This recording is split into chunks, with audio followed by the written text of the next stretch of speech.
I'm looking to see if we have folks. Welcome.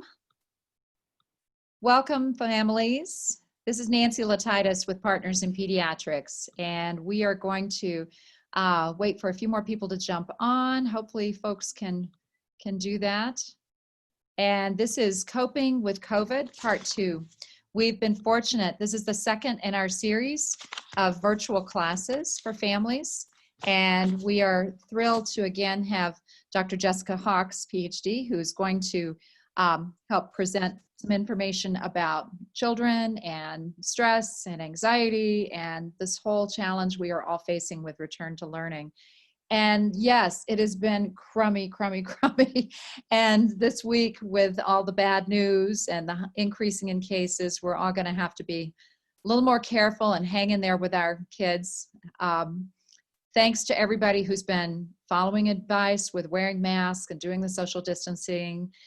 We know you're trying to do the very best you can with your families, and we really appreciate that. But it has been hard for families, and we acknowledge that, and that's why we're trying the virtual classes. Tonight, as you're joining, please make sure you're on mute. If you do have questions throughout the evening, at the bottom of your screen, you should be able to see a chat icon that you can access, and you can go ahead and start your questions. I'll be monitoring those kind of through the evening, and we'll try to get those worked into the talk, or at least worked into the question and answer part that's at the kind of at the end of this hour. And with that, I want to say a big thank you to Stacy Fox, our representative at Children's Hospital, for helping us with this.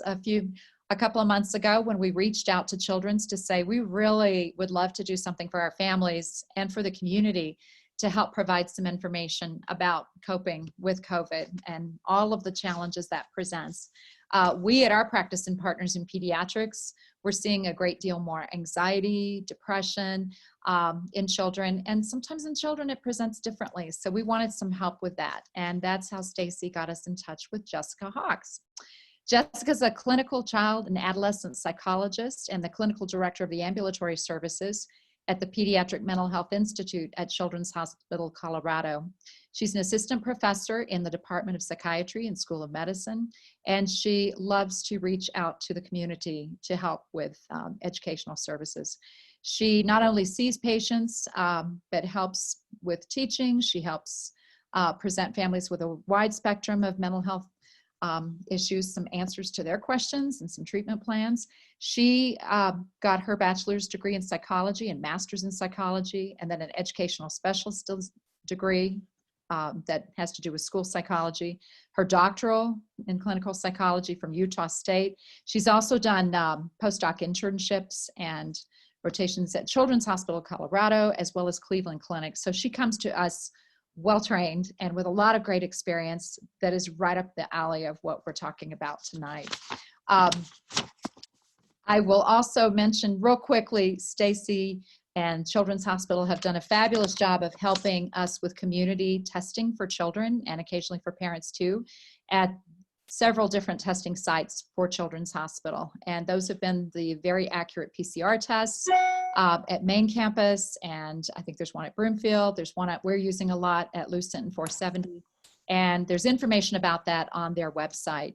For those of you who are who have pediatricians or care providers, you can definitely contact your provider during office hours to talk about maybe a telehealth visit to see if your family needs to get that testing done. And that is order only, drive up by appointment. And it's been very quick turnaround, very reliable, usually within 1 to 2 days. And I would say usually within 1.5. So with that, let me turn this over to Jessica, and I will be monitoring your questions. And I will speak with you a little later, but I'm going to mute for now and let her take over. Thanks. Hi, everybody. Welcome, and thanks for joining us on your Thursday evening, right around dinner time. We appreciate that you took the time. I know this could be a crazy time of night for parents, so thanks for making it happen. I am really excited to be here tonight, to be a part of round 2 of this discussion around just the ongoing challenges and how we cope with COVID and how we can support our kids in COVID. And in particular, how do we support our kids in the high likelihood that if they're not in virtual learning, they will be in the upcoming winter season.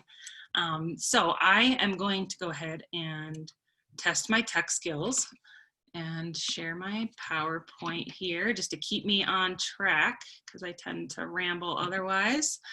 And we'll jump right in. So for those of you that joined us for the last one, I started my presentation with the same slide, and I actually start basically every presentation I give with this slide.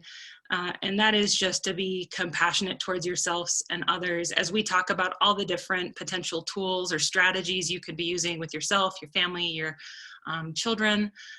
There's a lot on everybody's plate right now, and we're just all navigating this completely unprecedented time that none of us have ever had to be, go through before. So I genuinely believe everybody is doing the very best that they can, and just giving yourself and others grace, I think, is really important. So take everything I say tonight with that grain of salt in mind.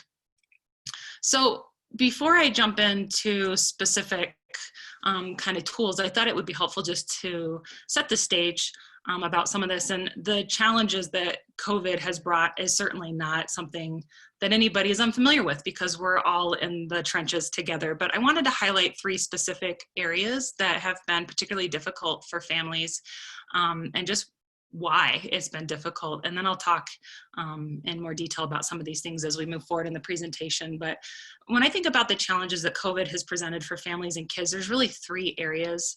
There's the obvious stress just of COVID and what it means and what it's going to mean for our future. But, with kids and teens, the uncertainty of what school is going to look like from day to day. And for parents who especially might be working and juggling childcare, I see this with my colleagues every day when a school shuts down because of an increase in cases. Colleagues are scrambling to figure out what to do with their children and how to juggle childcare with school, and it's just incredibly stressful. Finances have been really tough for a lot of families that might have less job security, and parents are just juggling a ton of roles. And again, I don't have to tell any of you that, because you're doing it, but parents are frequently working from home, being an educator, being a kid's therapist, being a kid's sole source of social support, especially when we're in the more shut down phases of COVID. And it's just a lot. In addition, we have definitely seen an uptick in mood-related concerns. A lot of depression has emerged as a result of COVID. And there's a couple of reasons that we suspect that might be the case. Certainly, there's just grief associated with the loss of a lot of things. I mean, it could be something as simple as, the family didn't go to Disneyland this summer and they were really looking forward to it.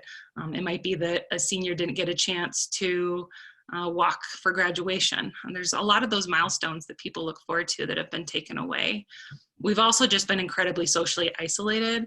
And this has evolved over the course of the pandemic. At first it was just we were isolated physically from everybody. We were in our homes. But even now, a lot of the kids that I talk to feel sad because they don't have the ability to physically connect with their loved ones. So even though they might get to see grandma now, they still have to wear masks, or they're not allowed to hug them. They still have to stay socially distanced. And we're generally physically beings in the way that we connect with each other. And so it's really hard when we have that social distancing requirement.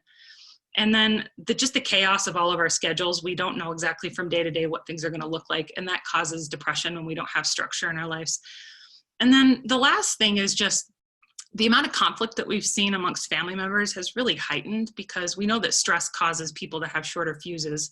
And the dynamics of the families have also changed because of the ways that parents have had to take on all these different multiple roles simultaneously with no notice. It's just been a lot for everybody to manage.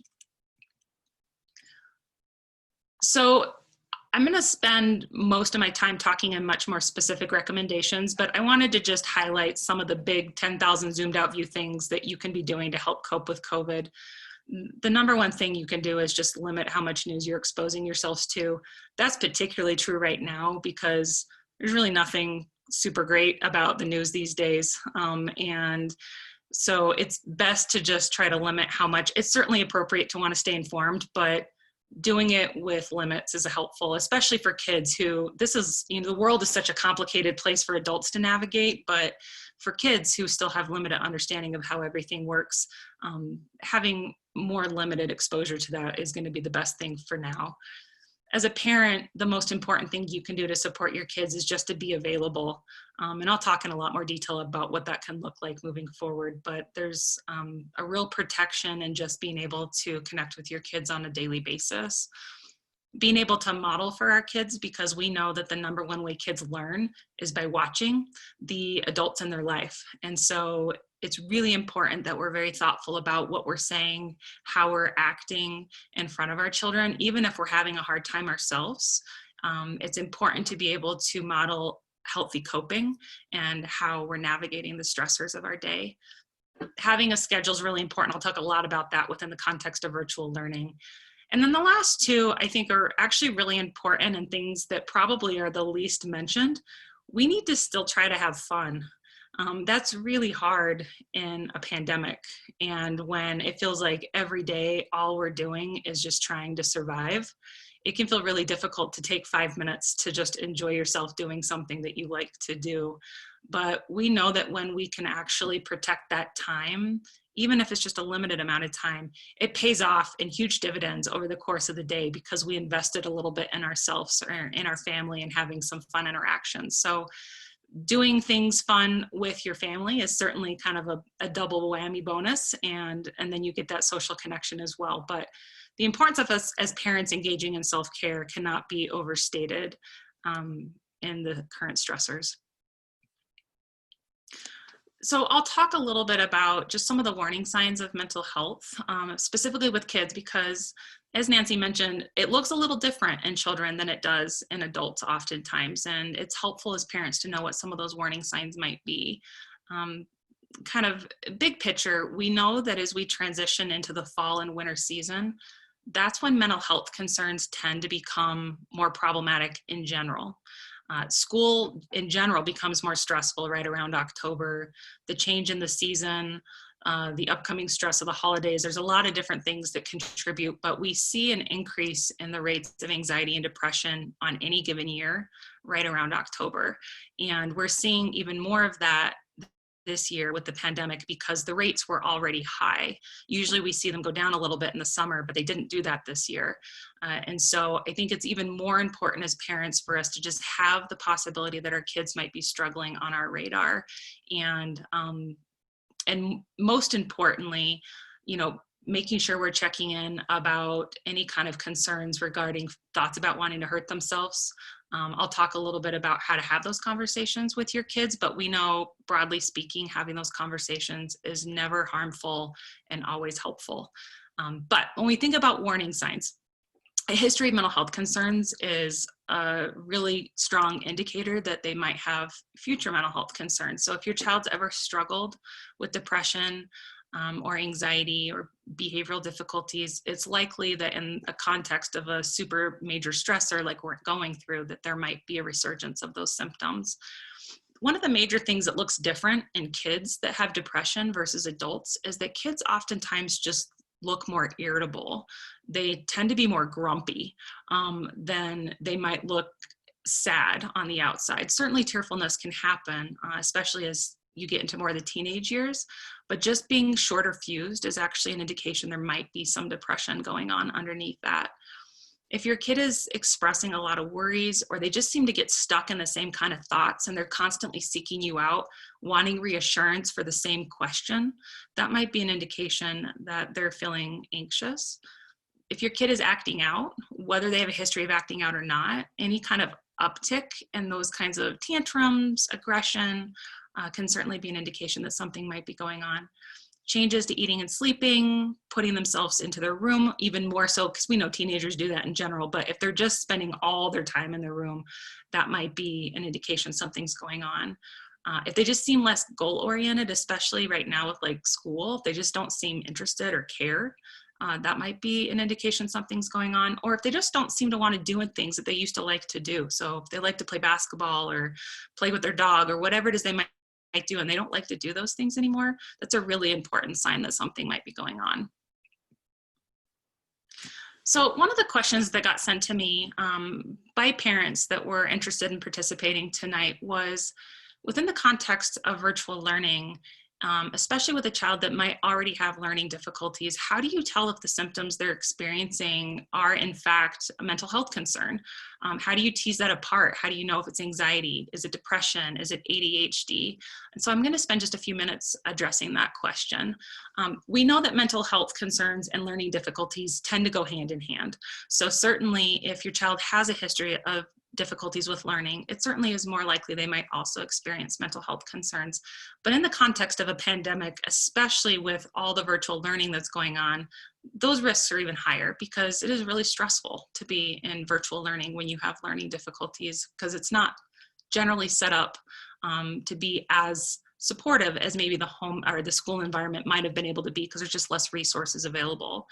But if you want to kind of try to tease it all apart a little bit more, if you are concerned about ADHD, one of the things you would want to ask yourself as a parent is, were any of these symptoms present before my child transitioned to virtual learning? If not, it's really likely that it's not ADHD. Most of the time, those symptoms present really young. Usually we see a lot of those symptoms happen before a kid turns age 6. So if your child is 10 and they've never really exhibited any kinds of learning or inattentive or hyperactive or impulsive kinds of symptoms, it's probably more an environment and situational kind of thing than it is ADHD. The other thing to look at is ADHD symptoms, we know, are just going to go up in intensity anytime that you put them in a situation where they have to focus more or it requires more mental effort. So if you're seeing those symptoms only in that context versus in other contexts, that would also be an indication that it might be ADHD versus not. With anxiety and depression, one of the most important ways that you can kind of tease apart, is this because my child's struggling with learning, or are they having broader mental health difficulties, are the symptoms present throughout the day? And are they only being avoidant of school, or are they being more avoidant of things in general? So are they, like I mentioned earlier, are they just spending a lot more time in their room than is typical? Do they seem less engaged with the family across the board? Or does it seem like they're just really worried or really depressed or sad when it's school time?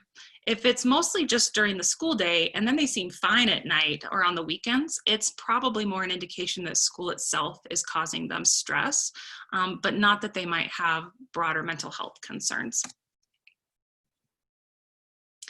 I want to just mention sleeping concerns, because that was also mentioned as something that's been really difficult for kids since the pandemic started. The reason for those sleeping concerns has kind of evolved over the course of the last 7 months, but continues to be a major concern. And I'll just put in a plug. Nancy mentioned there's a virtual class that they're offering in November around sleeping. So certainly this is a very brief addressing of the concerns, but if you want more information, that would be a good place to go. Couple of tips when it comes to sleeping concerns. We know mental health concerns and sleeping concerns tend to go hand in hand.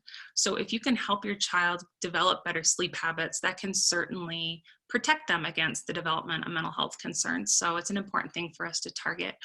Maintaining a consistent schedule is really important. Making them go to bed and get up at the same time. If they're in virtual learning, not letting them nap in the middle of the day, as we know that can really impact sleep. Try to keep them off screens, especially as the bedtime night approaches. Keep a regular bedtime routine and only use your bed for sleeping, as when we're doing a lot of different things in our beds, our brains start to get confused about what our bed is actually for. So if we can protect it just for sleep, our brains know when they get in it, like, oh, I know what I do here. I go to bed and I don't stay up doing other things. And that can really help your brain shift into sleep mode. So before I talk about very specific strategies to help with virtual learning, I wanted to just give some basic guidance around how do you have conversations with your kids that are difficult. That can be related to mental health, that can be related to COVID, and that can be related to having conversations with your kids around what might be causing them to feel like they're struggling with virtual learning. The most important thing is to just know it is never a bad idea to talk to your kids if you're worried about them. And in fact, it would be my recommendation that you try to build in, as a part of your family's schedule, a regular daily check-in. There's really good research out there that supports that if a family can simply eat one meal together every day, that is actually tremendously protective of a child developing more significant mental health concerns, and it can really help safeguard against some of the major stress that they might be going through. So think about how that might work for your family's schedule. You want to think about these conversations always as ongoing. They're not going to be usually a one and done. And you really want to take your kids' lead by asking them questions versus assuming what it is they might want to know or what you think might be the problem. And as you're having those conversations, be empathic. Empathy can be a really powerful tool, even if you can't fix any of the problems that your child is going through. Just being able to acknowledge the feeling itself is tremendously powerful. And that can sound something like as simple as, it sounds like you're feeling really worried about having to go back to online learning, or I hear that you're feeling really sad about the fact that you don't get to see your friends every day. Just acknowledging that is really important. Being reassuring to your children, but without providing empty promises, can also be very powerful. Focusing on the things that we know we can control in these situations can empower our kids to feel like they've got some control over what's going on in a world that feels pretty out of control right now. Like I mentioned before, dealing with your own anxieties is really important because kids watch us. And then as far as like the nuts and bolts of the actual conversations, for kids, you want to have these conversations be relatively brief, use simple language, and focus on reassurance. Versus teens, you might want to be a little more candid in the conversation, be factual about the information you're providing, and be candid about what you're talking about. So specific to virtual learning, we know there's probably a high likelihood that many of our kids, even if they've had a chance to go back to in-person school, will likely end up transitioning back to virtual learning, just given the significant uptick in cases that we're seeing. We're seeing a lot of school districts that have done that over the last couple of weeks already. So I wanted to provide some specific recommendations around how to help support your kids as they transition back or they continue with virtual learning. The most important thing of anything that I'm going to say tonight when it comes to virtual learning is the importance of being realistic in the expectations that we set for both our kids and for ourselves.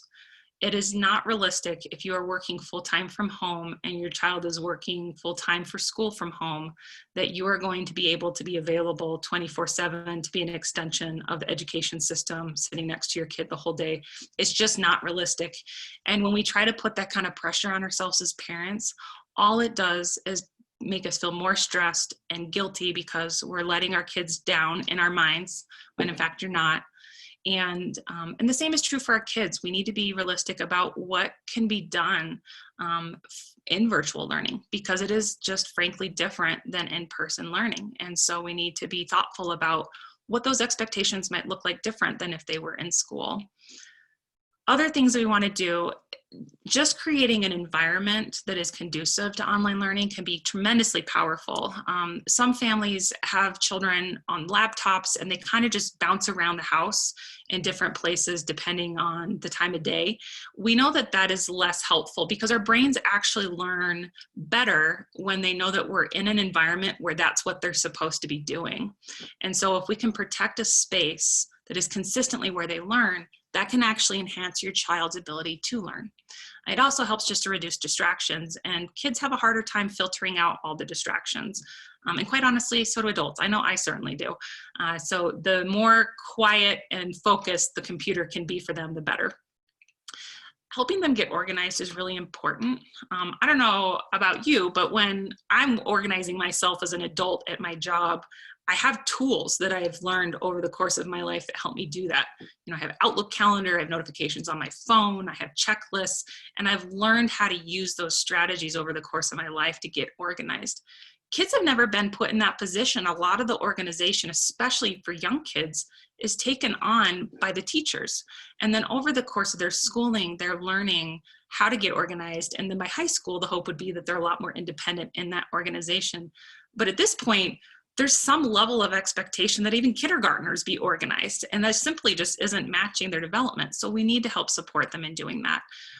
If focus is really difficult, and that was a question that was sent to me of how do you help your child focus in online learning? The reality is that especially for younger kids, in addition to creating a learning space that's reduced distractions, you're probably going to have some closer supervision from some adult. And it doesn't have to be that the adult is sitting by them all the time, but it might be more frequent check-ins to make sure that they're staying on task. And then having a routine is actually really important. Routines are a really critical part of the school day when kids are going in person, and teachers actually rely on those routines to help create organization and structure to their day. And it's helpful to mimic those same kinds of strategies at home. Having a visual schedule or having a calendar that kids can reference if they're a little bit older, just to outline, like, what is the day supposed to look like? When am I supposed to log in and actually be in virtual school versus not? And then the importance of taking breaks cannot be overstated. And I'll talk a lot more about what breaks can look like here in a second. And then finally, communicate with your teachers as much as possible. And again, with the first slide that I put up here, have some grace with your teachers. School providers are doing the best they can, and they are navigating a lot of really unknown territories too. And I know it can feel easy to blame the school districts when we're feeling frustrated. And the more proactive we can be in having those conversations on the front end, the more teachers can help to support your children as much as they're able to in the current circumstances. So I got several questions that were all kind of focused around this idea of, like, how do you navigate the balance of work, of school, of home life? How do you make sure your kids take breaks, but how are those breaks effective? And so my goal with this slide is to help address some of those questions. Breaks work best when you establish them as part of a broader routine. And especially with younger kids, if you can try to mimic what a typical school day might look like, that can really be helpful because it's something they know and they're familiar with. And so we know that kids' attention span needs time away from focused learning. So you need to take breaks. This is particularly important for more of our type A personality students that might really feel like they just need to stay focused and keep working all the time. And they've put a lot of pressure on themselves in the guided learning and the individual guided learning that they're doing, but they need to take breaks just as much as the rest of us do, because it actually makes our brains think better and quicker when we take those breaks. But it is not a one size fits all when it comes to breaks. Breaks actually really need to be individualized based on the student. So when we think about what we refer to a lot of times in the mental health world as engine speed, just how quick does your kid's body and mind run? If your child has a high engine speed, a lot of our kids that have got more of the ADHD flavor to them have high engine speeds. Younger kids in general have high engine speeds. When they only get a 10-minute break in between different online learning activities, it's actually counterproductive to have them go out and run around. And that will seem really counterintuitive because we know in general, physical activity can be really helpful for kids that have got ADHD. But when it's a very short break and we have them go out and run around for 5 or 10 minutes, that revs up their engine speed. And those same kids have a harder time downshifting their engine speed quickly. So for those kids, it actually might be more helpful to focus on doing something relaxing and kind of keeping the engine speed more calm. Versus if you have a kid that runs on a lower engine speed, they're just a little bit kind of slower moving in general, or they're feeling very sluggish because of just the monotony of virtual learning, those kids would benefit likely from a little bit of activating and running around for a second.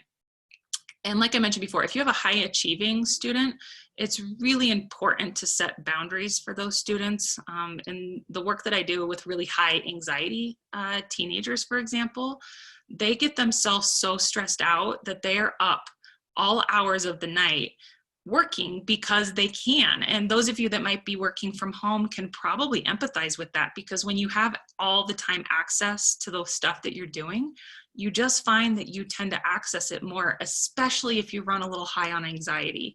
So for those students, it's really important to help them learn to set boundaries and to ensure that there's an actual transition from school to home, even though they're home the whole time.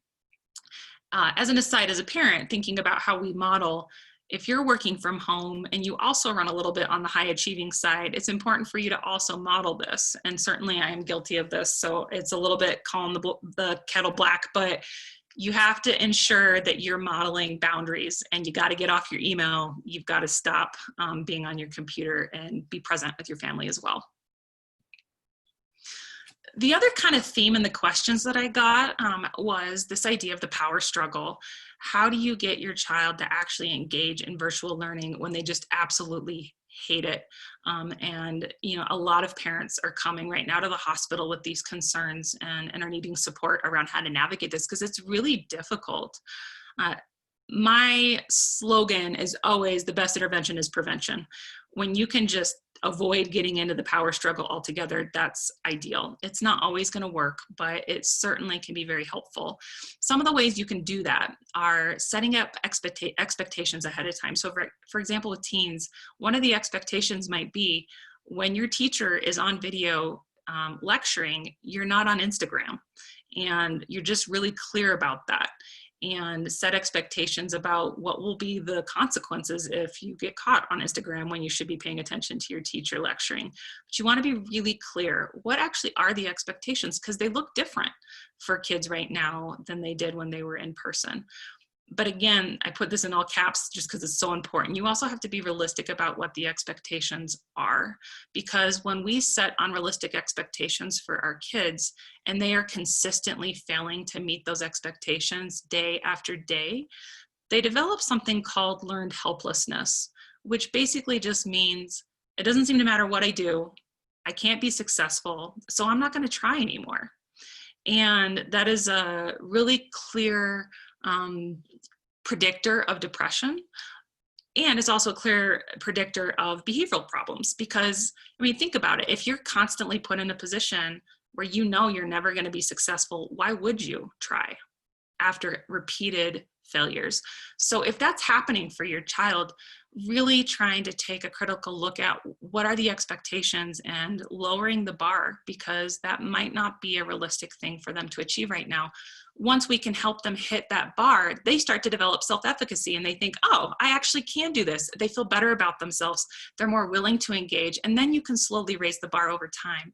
But you have to meet kids where they're at. And with virtual learning, their academic abilities paired with virtual learning might require a lower bar than you would expect if they were in school learning. Providing rewards is a very effective strategy and is really appropriate in the current circumstances, because what we're asking kids to do is just really hard, and providing them with some sweetening of the deal can be really helpful. But I put rewards versus bribes here because the timing of rewards is really important. You want to set this up on the front end. So at the beginning of the morning, say, if you can do X, Y, and Z thing, this is the thing you get to earn at the end of the night. Versus you don't set any of that up, and in the middle of the day, your kid says, I'm not doing this anymore, this is stupid, and you start to get into that power struggle, and then you say, if you'll just keep doing it, then you can earn X thing at the end of the night. We call that a bribe. And the reason that that's different is because we're responding to a bad behavior and promising a good thing and if they stop it, versus a reward is we're promising that good thing before any bad behavior occurs. When we promise a good thing in response to a bad behavior, it actually reinforces the bad behavior. And so we want to really avoid getting into that, because that can actually fuel that power struggle, because our kids start to learn that over time. The last thing from a prevention standpoint is to talk with your kids to understand why they are having a hard time with virtual learning. There might be different reasons. Certainly being empathic throughout the conversation and knowing that empathizing does not have to mean you agree. And that's a really important thing. As a parent, sometimes we think this is not a big deal. Like, why are you so upset about this? If you would just sit down and do the work, it would take you 5 minutes, and we've spent 2 hours fighting about it. And you as a parent can feel really frustrated in that moment. So you have to dig deep sometimes to be empathic in those moments. But try to help understand why, because if we understand the why, we can do a better job of supporting different interventions depending on what really the struggle is about. Other strategies you can use: your attention as a parent is the most powerful tool you have in your tool belt. The problem is that a lot of times kids learn that if they engage in certain behaviors, they're going to get you to pay attention to them, even though that attention is negative and you're reprimanding them or redirecting them. There's still a real power and reinforcement in that attention. And so if kids have two options, no attention or negative attention, they'll actually take negative attention most of the time.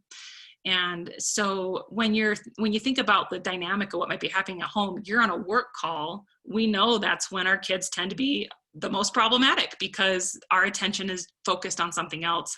But they know that if they start screaming in the background, there's a good chance that we're going to go and address it because it's embarrassing to have our kid yelling on a Zoom call.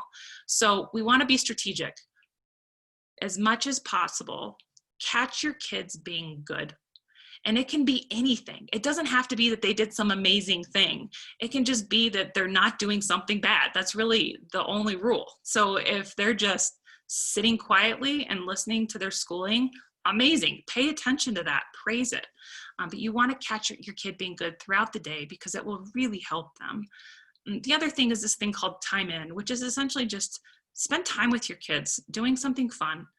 Preferably something that they want to do, that they kind of get to take lead on and you're just along for the ride. That can be a really powerful moment of connection. And when we can do that on a regular basis, it actually helps to reduce our kids' need to seek out your attention by engaging in bad behaviors. And then finally, I get asked this question all the time, with all this stress that's going on, I feel guilty about enforcing any kinds of expectations that I might have before the pandemic hit because my kid is just going through so much and I don't want to add any more stress to what they're going through. And my response to that is our kids thrive in situations where there are limits and they know what's to be expected and they know what the consequences will be if they go outside of those limits. That is actually the ideal way that kids thrive. It's not by having no rules or having kind of a much greater range that they get to work within. They benefit from having those boundaries. The last question I got asked was just around screen time, and especially with virtual learning, kids are going to be on screens a lot more. We also will probably have to start relying on screens a little bit more to connect with certain individuals as social distancing becomes even more critical. And how do you balance that as a parent? Because we know the screen time can be a struggle and limiting it, especially for some kids that just become quite addicted to it. A couple of thoughts.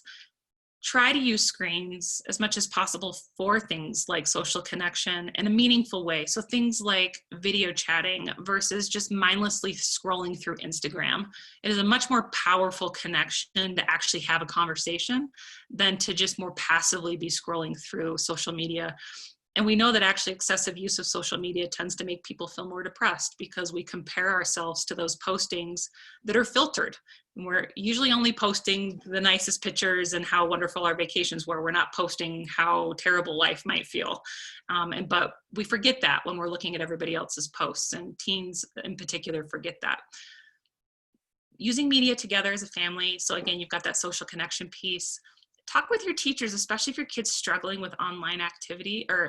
See if there's offline activities that they can engage in. There's oftentimes paper-based worksheets that teachers can send that some kids just do better with. And then kind of similar to my last point on my last slide, limits are still important. So we know the American Academy of Pediatrics recommended for kids older than 2, about no more than 2 hours of screen time was the recommendation pre-pandemic. We know that that's not probably feasible right now because, gosh, I probably have been on 10 hours of screen time today. So obviously I am nowhere close to it. And with people doing virtual learning, there's going to be hours of it just to do that. So we're going to have to give a little bit here, but that doesn't mean that we have to just have unlimited access. And it doesn't mean you should have 6 hours of video game time. We want the access to screens to be meaningful as much as possible and still having limits to it. And with that, these are just some resources that I always recommend that are really helpful. We at Children's Hospital are certainly here for you and have all the different levels of care that you might need access for mental health services. And if you're looking for outpatient therapy, that number on the screen is the number you can call to get access to those resources. I also just really love the Child Mind Institute. It is the most rich website, in my opinion, for parents material that I've ever seen. I stumbled upon it myself at the beginning of the pandemic, and I have just found it to be a tremendous resource for the families that I work with. And everything on it is free, which is great.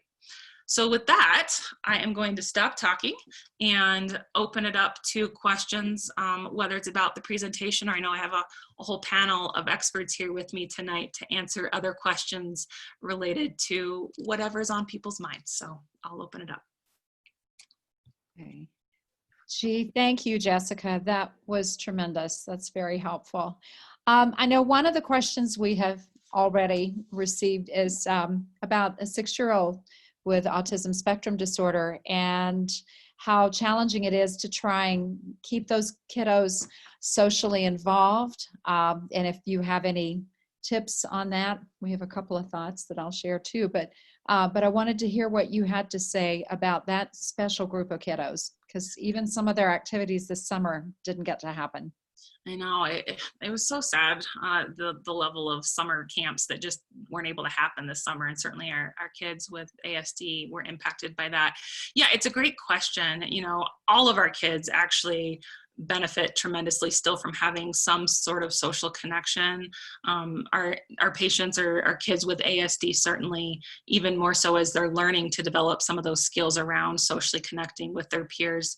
I think the most important thing you can do both for children that have ASD, but also children that do not, is try to make sure that you're still working into as a part of the daily schedule, opportunities to socially connect. And we will have to probably get increasingly creative about what that can look like. But we don't want virtual learning to just take the place of social connection. Really both have to continue happening. But I would certainly welcome other individuals on the panel's thoughts as well. I know one organization here locally that is a local homegrown nonprofit is Adams Camp. AdamsCamp.org is their website, and they try to plan some breaks and sometimes weekend, sometimes virtual or outdoor opportunities for some of their kiddos throughout the year. They weren't able to do their camp this past summer because of COVID, but they are still very, very involved. So that's one great resource that I can think of that. And let's see, Dana McHale, do you have any other thoughts? I know I had sent that message to you as well. I guess I still think of finding like another family that's kind of doing COVID like you. And we still were blessed with pretty good weather in Colorado, even in the fall and winter, where you could meet up at a park. I heard one parent tell me noon is the time to go, or like 1 o'clock when the other kids go home and take a nap, that sometimes the park is empty and you can kind of meet there with maybe one other family or kiddo, so that 6-year-old can still hang out with a specific friend or family member that's, you know, kind of handling things similarly. Because I do think they need time with their peers. And I get that question a lot in well cares is my kid going to develop okay? This is weird, especially if they're an only child or they have big age ranges between siblings.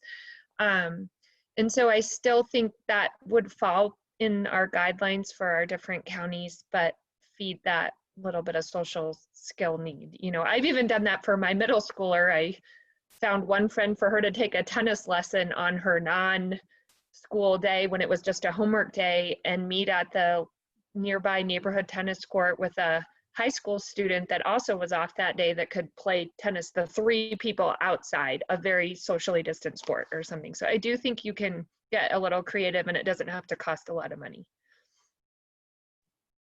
Great. I think that's very helpful.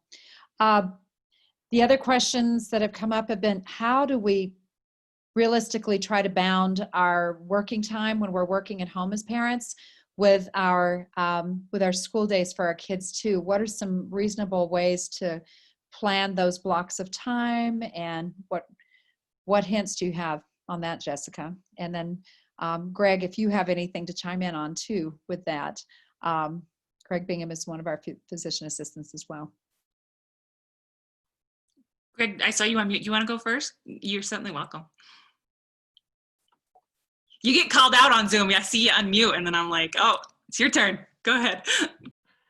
All right. Well, I will say that, you know, being a parent as well as, you know, even on my days off when I'm trying to catch up with work and kind of manage my girls with that is difficult. So I really think it's for me, it's about kind of scheduling that time and maybe picking moments during the day when you can kind of give them that attention, and trying to, obviously we all have our schedules, and we have to be in certain meetings at certain times, but I think scheduling it out and trying to pick times to just give them your attention and to be able to help them with something specific, I think is huge. So I definitely don't have the magic answer to that, but I feel like if you can try to schedule things, I think that's the best. Yeah, I 100% agree with you, Greg. I actually did that in my own home. Every Sunday we sit down and we list out what's my work schedule, what's my spouse's work schedule, what medical appointments do we have, what other, responsibilities. We actually even pick dinner every night because that's a common fight that every family I think has, like what we're going to do for dinner tonight. We just do it all Sunday night and it's just done. And we write it all on the board. And what's really helpful about doing that is we quickly start to see where are there conflicts and how can we problem solve those proactively. Because a lot of times what happens, because everything feels so stressful, we're just in fight or flight survival mode so often that it's not till we are like in it that we're like, oh my gosh, you need to be online learning. I have a work meeting that starts in 5 minutes. And it's like, we can think about that ahead of time and oftentimes figure out a way to navigate it effectively.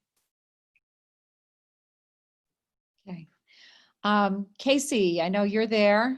Wanted to ask you if you had some thoughts about helping provide a good learning space for kids to kind of help, because I know we're having some kids present with sore shoulders, headaches, neck pain.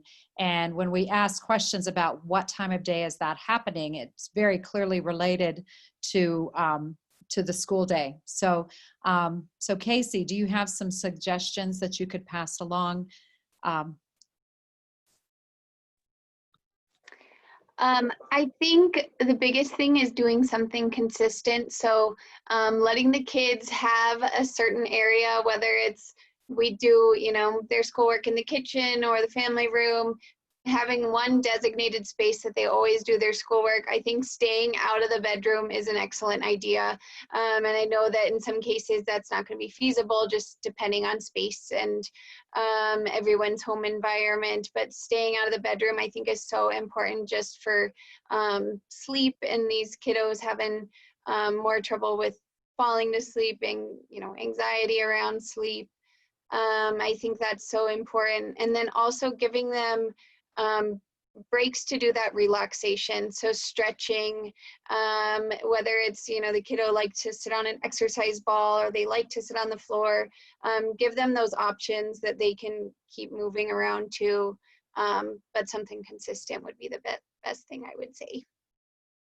Good. And we've noticed, this is new. We've not had this many kids at home with those kinds of positions. And usually in school, kids have real good supportive seating. They've got some lumbar support. They've got feet on the ground, or at least they're supposed to. They don't always do that. But those rules for ergonomic positioning really do help us in this situation too. So feet on the floor when you can. Sometimes lifting the computer with a box so that it's more at eye level, so they're not humped over a lot of the time with that neck forward and those shoulders forward. If you can sometimes have it up at eye level, and that may involve even getting another little keyboard for them if that's what you need to do. 20-20-20 rule is one of the things we've heard of, is every 20 minutes, look up and blink 20 times, try to look 20 feet away. Our ophthalmology friends are telling us that seems to help a little bit with eye strain from these muscles that are focused in so much, because in a classroom setting, they usually are looking up and around at a lot of their classmates, and this just isn't happening. And yeah, Casey, I love your suggestions about stretches. You can find some good stuff on YouTube. You can do some planks. You can do some stretching together. That might be something that both parent and child do when they're breaking together. And that's a great way to be fun, especially if you're doing it with music. That can be one of those kind of reward things that you as a parent present to your kid for doing a good 20, 30, 40 minutes of work. So And then breaks for outside walks too. I think getting outdoors, there's something really healing about being outside in nature. And I think studies have shown, and Jessica can comment on this too, studies have shown that when you get outdoors 5 out of 7 days, you have less anxiety, you have less mental health. It's as if you are able to recenter your universe a little bit and be surprised by something, whether it's an animal or a sunset or waving at a neighbor, any of those things. So any other thoughts on that, Jessica? Yeah, I just had one thing. Just because I've been dealing with this week, one of my daughters was having some headaches, and that's something where I'm seeing a lot in the office too, with all this screen time, is just headaches, because we're in the same position, kind of what Nancy you were saying. But we got my daughter some of the blue light glasses, and who knows how much it does, but the fact that it makes her feel more kind of engaged in the day, and she has like something she can put on to kind of be engaged in the school day, I think is, really important. And that's just something that I've seen that's kind of helped, my family recently. I love that. When I talk to families and they share different strategies that are working, and I'm like, I've never heard that before, but if it's working and it's not hurting, then I say go for it. At the end of the day, I'm a pragmatist. I love that. And I think there's that element of control is so important in whatever way we can make that happen. And if she can feel like, I have control over my headaches because I can wear these glasses, then great. And I think we can use a similar strategy with all of our kids in different fashions. And Nancy, I agree with you. Being outside, I mean, it's where I get my own reprieve, and certainly regardless of what the research says, I will just say personally, it's a big part of why I live in Colorado, is because you can be outside all the time, and I certainly take advantage of it. So our kids benefit from it too. Greg, we did the same exact thing with my 8-year-old daughter. She was getting headaches. She's been in person now since Labor Day, which has been nice, but she was getting headaches with the remote learning, and we got her the blue light glasses and she didn't get any more headaches. So it did really help her as well. The other benefit with the blue light glasses is there is a lot of evidence that blue light late at night can interfere with the brain's ability to make melatonin. And melatonin is that hormone we make to help us with our circadian rhythm and help us begin to feel sleepy. So the blue blocking glasses can help your kid be able to unwind and get tired in the evening too, which is really helpful with those type A high school kids who just can't put that down. So we're encouraging our kids, do your computer work early in the evening and then try to switch over to reading a real book or to writing or to journaling, which is one thing I'm really trying to get my older kids to do. I'm telling them, sometimes just to get that out on paper really helps you let it go before you fall asleep at night. And I'm also telling them, you're not going to believe this, but someday when you have kids and you have grandkids and they're asking you, what, you were in school during COVID? Oh my gosh,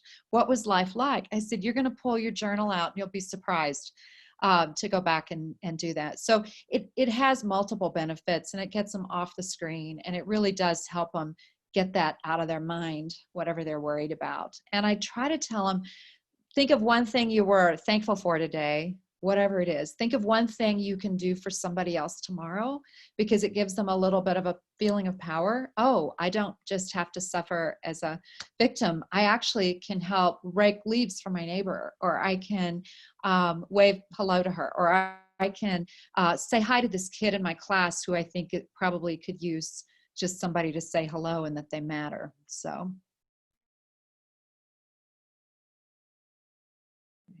Do we have any other questions from the audience right now? If you do, you can feel free to unmute.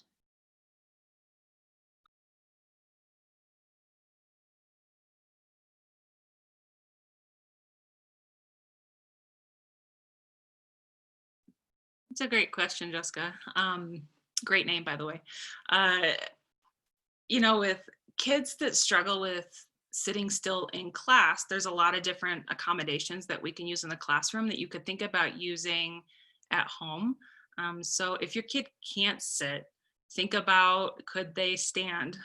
Could they have one of the ball seats that you can sit on that allows them to kind of wiggle around a little bit? Just fidget toys, different ways to get like their body, some of that energy out with having to just sit still. That can be a really helpful thing. The other thing might just be that you have to take more frequent breaks and you just go back to shorter, brief periods of learning and then taking a break for a while and then going back to it again. Those can be a couple of other ideas that might be helpful.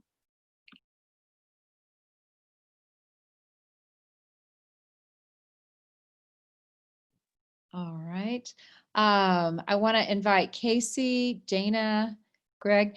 Ben Jessen, are you here tonight? He may have had difficulty logging on because I don't see him on. And that's a possibility that did not work out.